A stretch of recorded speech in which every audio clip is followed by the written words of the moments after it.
Yo everyone. So today I wanted to do a little bit of a motorized bike video, but this is going to be about maintenance. Okay, so it's going to be about, say, the clutch. All right, so the clutch is very, very important. All right. Recently, like say last year, I sort of run into a bit of a problem. Okay, with my motorized bike. I was going to my grandma's house and I had to do a little job in her back garden to clean and maintain her back garden like I always do. I'm very helpful with her, so I'll go around there and sort out her back garden or any little like job or problem that she has in the house. All right. But what happened was I had a problem with my motorized bike and it sort of broke down. Okay. And when I mean by breaking down, I mean like literally the back wheel had seized locked solid because of the clutch lever had snapped. So with these motorized bikes, all right, when it comes to maintenance, you need to maintain like your clutch, like the cables, the lever, like everything, because otherwise, if I mean, like literally, I was so lucky because it was only round the corner to my house in a way, so it was only like say 5 minutes away from where I actually live. All right, so I was thinking, what can I do because the back wheel is completely locked solid, and you can't really pick up the back of the bike and then sort of like front wheelie it all the way to the house. All right, so what I managed to do is I was thinking, oh, there's got to be a way around this, and sometimes you got to just think on the spot. You can't really mess around. All right, so what I managed to do is where the clutch swing arm is on the engine itself, okay, where the cable goes through, all right, because it had, like the back wheel would actually lock solid because you can't disengage the clutch itself because it's completely engaged. What I managed to do is, this is a little bit tricky, so obviously like if you manage to say come through say a similar sort of situation, this will actually help you out. It is a little bit tricky, right, so be very careful doing this. Okay, you need to obviously like re-engage the clutch. Okay, so with using one hand, okay, obviously like where the throttle is, just keep that hand onto the bike itself, like where the throttle is. Okay, but with the other hand, what you need to do is sort of reach down into where the engine is, disengage the actual clutch itself, and then pedal a little bit. Once you get say 5 miles an hour in speed, let go of it. Okay, that will basically re-engage the engine again, and it will kick in and it will start working. But when it comes to stopping, okay, what you'll have to do is the second that you go to kill your engine with the kill switch, all right, the back wheel will actually lock solid again. So just make sure that you brake in good time. Okay, this is just in case of an emergency. All right. Trouble is, like, obviously, like with these clutch like levers, they're really not good quality at all. They are terrible. All right, they're made of like a cast, and they will snap. They will break. I mean, like they're very, very cheap. The quality is very bad, but you can either do one of two things. You can even get a spare. Okay, so you can order yourself a spare one. All right, and obviously like it has like a sort of like little tiny spring and a little button on it. So obviously like when your bike is going, you can like engage or disengage, and then using the spring like stop button, it will help you to have that sort of like clutch wide open or sort of shut. All right, so I would definitely recommend upgrading the actual clutch lever itself because they're not good at all. They are rubbish quality. They are cast, they will snap, they will break, especially with the hot and cold weathers as well. All right, they're really not that good at all. So make sure you either change it, okay, or get yourself a spare. Even with the cables, the actual clutch cables as well, make sure that you change them because I'm not being funny or nothing, but over the course of time where you do constantly like move the clutch in and out and in and out and in and out, yeah, they do wear and tear and they stretch and then they snap. So yeah, if you're literally like out in the sticks, all right, it's always best to have a little spare parts bag on you, and also like have a little toolkit like a screwdriver and obviously like a few other little tools that help you like along the way. All right, especially like use lock nuts. Lock nuts are amazing. So obviously when you're like tearing down the road on these little things, yeah, nuts and bolts will come undone. But that's not if you use lock nuts and bolts, right? Especially lock washers, they're amazing. They hold the things in place. All right. So even for instance, like when I was on my bike, and my clutch lever snapped, right? I thought, oh, what do I do? You got to think on your feet. You can't mess about when it comes to things like this. All right.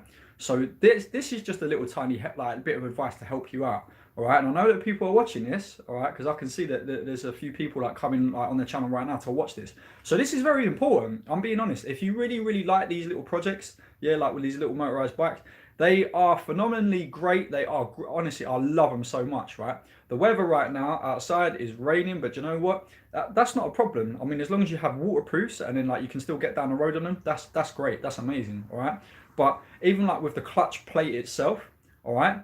Basically, I would definitely suggest you, right, upgrading your clutch pads.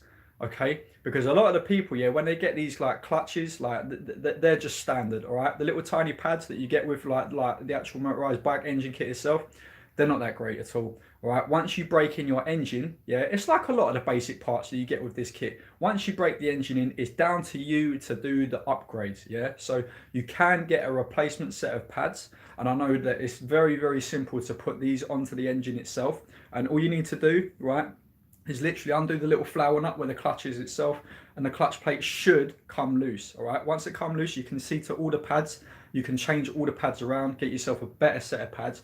Some people even said that even after they've replaced their clutch pads, it tends to squeak a little bit, right? The reason for this being, yeah, and don't whatever you do, put any grease or oil or anything on there, all right, because it has to be a dry friction, all right, with the clutch itself, and it needs to wear in properly. The reason why it's like squeaking in a way, yeah, is because it's still brand new. It needs to do a little bit of wearing in. Okay, so when it comes to the oil or the grease, make sure that you put a little bit of grease or oil around the gears or the actual cogs itself.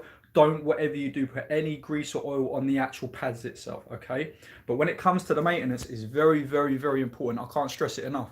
But if you're out in the sticks or if you're out far away from your house, the best thing to do, yeah, is get at least, order yourself a few extra parts. That way, yeah, I mean, they're not heavy, they're not bulky. You can put them in your rucksack, you can put them in the pouches on your bike.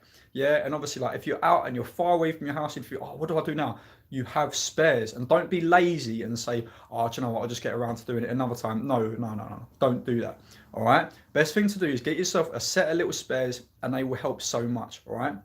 When it comes to maintenance, yeah, even on the bike, yeah, after say 1,000 miles roughly, yeah, upgrade your brakes, like get some brand new brake pads, all right? And you need to do that. Even your tires, check your tires, your tire pressure, all right? Even for instance, even like a lot of people, they're running these engines, yeah, with ball tires. Why? It doesn't make sense, all right? People that run with like hardly any tread on their, they're just causing that like their future problems to themselves, especially even tire pressures. Yeah, tire pressure is very, very like serious, right? Say for instance, if you're going across gravel, you're going across like say mud, you're going across sand, you're going across sticks, you're going across concrete or whatever the situation, even like the tarmac on the road, just make sure, yeah, that the tire pressure is exactly what it says on the side of the tire.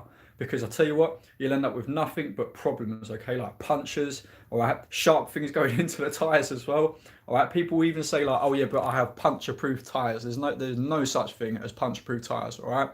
You can get people like even say like, oh, but if like I run into a problem where my tire like ends up like getting like deflated, I can use this gun stuff, yeah, okay, and spray that into my wheel. Just no, don't use no guns, no foam, no nothing like that. All right. To be honest, the best thing that I'm going to recommend is not even a puncher outfit kit. Just don't. All right. Get yourself a brand new inner tube. Inner tubes are so cheap, yeah, and obviously the tires are pretty cheap. You can get tires in a small little box, okay, inner tubes in a small little box. That's another little thing that you can keep in your backpack or in your tiny little like side bag or whatever it is that you have on your setup. All right. But yeah, seriously, when it comes to these bikes, maintenance is the key. Okay, it is the key to keeping these things running for a very, very, very long time.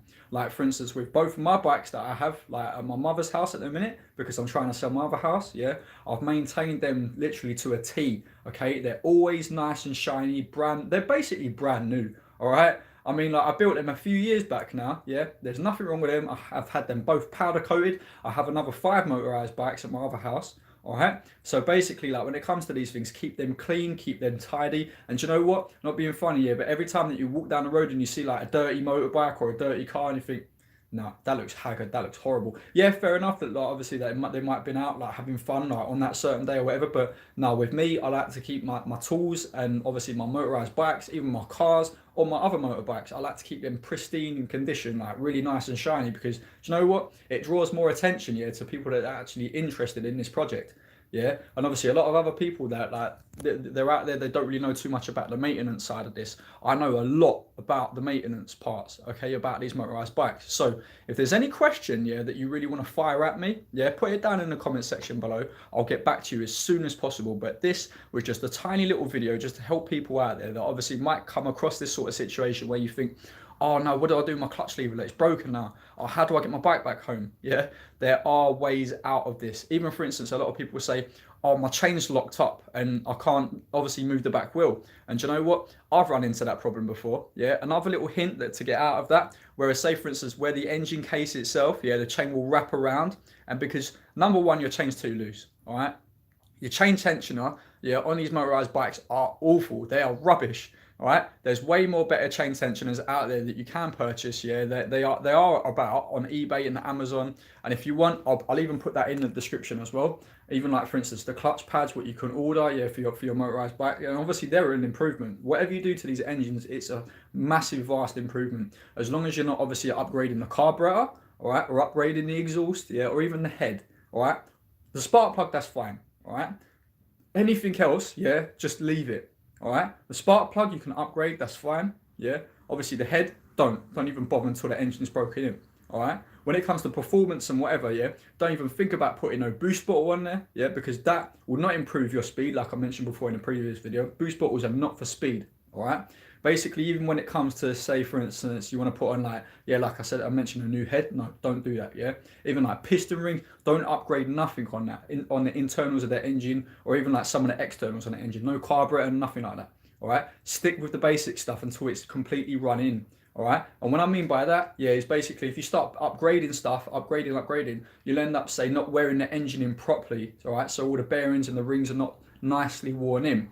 Don't hammer these things at all whatsoever. Don't think, oh, I'm going to do 100 mile an hour down the road, like full, like throttle all the way there, all the way back. No, slowly and gently does it. You know what I mean? I know it seems a bit soppy how you've got to go down the road, say like at 5-10 mile an hour, and obviously you need to rest every 10 minutes, 15 minutes. But you know what? The rules are there for a reason, all right? And it's not just about safety issues. It's about obviously wearing the engine in properly, all right?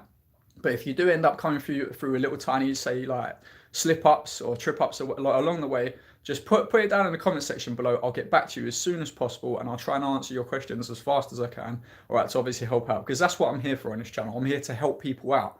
All right, and I'm here to give good advice. So obviously, if you're thinking about, say, like improving these little motorized bikes, or maybe even like what it is that you want me to do the next video on, yeah, put it down in the comment section below. All right, let me know, and then I'll obviously be able to get back to you. And obviously, like if you want to actually talk to me, like send me messages or whatever, put it down in the comments. Like, and obviously like, I do have a Facebook page. If you want, go onto my actual channel info on the about page on my YouTube channel, and you'll see all the different ways of contacting me. All right, there are so many different ways that you can either speak to me, right, and I'll definitely get back to you. And obviously, like if you have any problems, I'll help you out the best, like with all the best knowledge that I know. I'm here to help people, right? But yeah, these are just a few little tips to help anyone out that's obviously going to be suffering through this problem, all right? About your clutch, or obviously like the clutch plate, or even for instance the lever, or even the clutch cable itself. The clutch is like one of the biggest faults on these engines that I've noticed as well. And even for instance, what I was going to talk about as well is the Magneto. The Magnetos are dreadful, all right? Seriously, like they need to really improve on these. And if there was any way that I could get a better Magneto for any of the bikes, I would definitely 100% replace every single one of them. Because I, for one, don't feel like they actually last that long. Yeah, whether a lot of other people have experienced this problem as well, I don't think that the Magnetos are that great on these engines at all whatsoever. I mean, I've got motorbikes from the 1960s, yeah? I've got about 3 motorbikes from the 1960s, and I've got a motorbike from the 1980s as well. And do you know what? I haven't had no fault with any of these. Like they don't run into any problems. They are built to last. They're built like bullets in a way. Like they're indestructible. And do you know what? I noticed that these Chinese like reproduction engines, like the little cheap ones, yeah, they're really not that great. But it's something at the end of the day. It's better than nothing. It doesn't really cost a lot. And to be fair, if it still does the job, it does the job, all right? But any other little thing that you want to know, just get back to me in the comments like below, and then I'll get back to you. Like if you have any questions, just send them across, all right? I'll get back to you as soon as possible. But I'm glad that everyone's enjoying the content that I'm bringing out on the channel, okay? And I want everyone to have a lovely, wonderful day and enjoy the rest of the year, all right? But I'm going to be making videos very, very soon, all right? So whatever you do, like, share, comment, subscribe to the channel, wherever the little thing is around the screen. Make sure you click on that subscribe button, all right? And then you'll be able to keep like updated with all the videos that I bring out constantly, all right? So everyone have a lovely day, and I'll speak to you soon.